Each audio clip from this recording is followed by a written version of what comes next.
প্ৰথমবাৰৰ বাবে আমি একাডেমিজৰ আমি এইটো ষ্টাৰ্ট কৰিছোঁ গুৱাহাটীৰ ভিতৰত। ইয়াৰ পিছত আমি আকৌ অল অভাৰ আছামৰ যিমান একাডেমিজ আছে তেওঁলোকৰ মাজত এটা কম্পিটিশ্যন কৰিম বুলি ভাবিছোঁ। প্লাছ আমাৰ আৰু এটা মন আছে, অহা নৱেম্বৰ ডিচেম্বৰৰ ভিতৰত যদি আমি পাৰোঁ, প্ৰপ'জেল অলৰেডি দিয়া আছে যে অল ইণ্ডিয়া ইণ্টাৰ একাডেমিজ পোনপ্ৰথমবাৰৰ ইণ্ডিয়াত এতিয়া কেতিয়াও হোৱা নাই। আমি গুৱাহাটীত পাতিবলৈ এইটো বিচাৰি আছোঁ যে যাতে একাডেমিজবিলাকৰ যিবিলাক বাচ্ছা আছে, লিমিট নাই ইয়াত, যিমান বাচ্ছা আছে চবেই খেলিব পাৰে। এটা ৱেটত যদি 10জন-15জনো থাকে কোনোবা ক্লাবৰ খেলিব পাৰিব। তো সেইটো এটা ডাঙৰ ফেষ্টিভেল টাইপৰ এটা হ'ব বুলি আশা কৰিছোঁ আমি নৱেম্বৰ ডিচেম্বৰত, যদি চব ঠিকে থাকে। প্ৰথমবাৰৰ বাবে আমি একাডেমিজৰ আমি এইটো ষ্টাৰ্ট কৰিছোঁ গুৱাহাটীৰ ভিতৰত। ইয়াৰ পিছত আমি আকৌ অল অভাৰ আছামৰ যিমান একাডেমিজ আছে তেওঁলোকৰ মাজত এটা কম্পিটিশ্যন কৰিম বুলি ভাবিছোঁ। প্লাছ আমাৰ আৰু এটা মন আছে, অহা নৱেম্বৰ ডিচেম্বৰৰ ভিতৰত যদি আমি পাৰোঁ, প্ৰপ'জেল অলৰেডি দিয়া আছে যে অল ইণ্ডিয়া ইণ্টাৰ একাডেমিজ পোনপ্ৰথমবাৰৰ ইণ্ডিয়াত এতিয়া কেতিয়াও হোৱা নাই। আমি গুৱাহাটীত পাতিবলৈ এইটো বিচাৰি আছোঁ যে যাতে একাডেমিজবিলাকৰ যিবিলাক বাচ্ছা আছে, লিমিট নাই ইয়াত, যিমান বাচ্ছা আছে চবেই খেলিব পাৰে। এটা ৱেটত যদি 10জন-15জনো থাকে কোনোবা ক্লাবৰ খেলিব পাৰিব।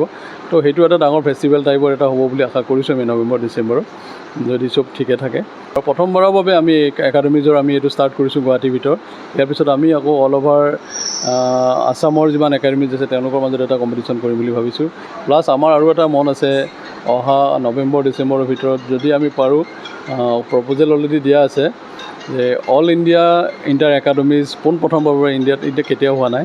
আমি গুৱাহাটীত পাতিবলৈ এইটো বিচাৰি আছোঁ যে যাতে একাডেমিজবিলাকৰ যিবিলাক বাচ্ছা আছে, লিমিট নাই ইয়াত, যিমান বাচ্ছা আছে চবেই খেলিব পাৰে। এটা ৱেটত যদি 10জন-15জনো থাকে কোনোবা ক্লাবৰ খেলিব পাৰিব। তো সেইটো এটা ডাঙৰ ফেষ্টিভেল টাইপৰ এটা হ'ব বুলি আশা কৰিছোঁ আমি নৱেম্বৰ ডিচেম্বৰত, যদি চব ঠিকে থাকে।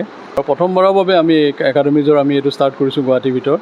ইয়াৰ পিছত আমি আকৌ অল অভাৰ আছামৰ যিমান একাডেমিজ আছে তেওঁলোকৰ মাজত এটা কম্পিটিশ্যন কৰিম বুলি ভাবিছোঁ। প্লাছ আমাৰ আৰু এটা মন আছে, অহা নৱেম্বৰ ডিচেম্বৰৰ ভিতৰত যদি আমি পাৰোঁ, প্ৰপ'জেল অলৰেডি দিয়া আছে যে অল ইণ্ডিয়া ইণ্টাৰ একাডেমিজ পোনপ্ৰথমবাৰৰ ইণ্ডিয়াত এতিয়া কেতিয়াও হোৱা নাই। আমি গুৱাহাটীত পাতিবলৈ এইটো বিচাৰি আছোঁ যে যাতে একাডেমিজবিলাকৰ যিবিলাক বাচ্ছা আছে, লিমিট নাই ইয়াত, যিমান বাচ্ছা আছে চবেই খেলিব পাৰে। এটা ৱেটত যদি 10জন-15জনো থাকে কোনোবা ক্লাবৰ খেলিব পাৰিব। তো সেইটো এটা ডাঙৰ ফেষ্টিভেল টাইপৰ এটা হ'ব বুলি আশা কৰিছোঁ আমি নৱেম্বৰ ডিচেম্বৰত, যদি চব ঠিকে থাকে। প্ৰথমবাৰৰ বাবে আমি একাডেমিজৰ আমি এইটো ষ্টাৰ্ট কৰিছোঁ গুৱাহাটীৰ ভিতৰত।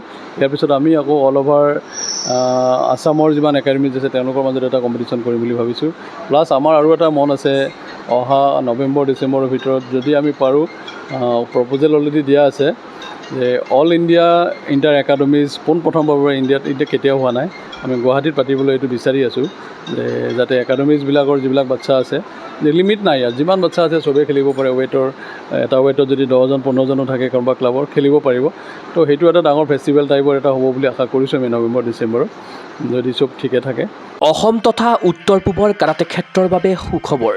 গুৱাহাটীৰ ভেটাপাৰা চাৰিআলিত মুকলি হ'ল কাৰাটে ক্ৰীড়াৰ বিশেষ বিপণী তৃষ্ণা স্পৰ্টছ। কিয়ৰ দ্বাৰা এপ্ৰুভ বিভিন্ন ব্ৰেণ্ডৰ কাৰাটেৰ সামগ্ৰী, কাৰাটেৰ সাজ-পোছাক এই বিপণীত উপলব্ধ।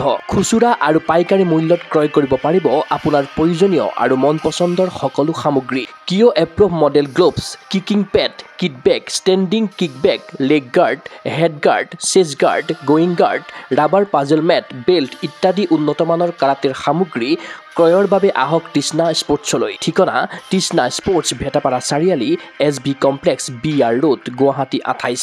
ফোন নম্বৰ 7002853483 আৰু 84720500034।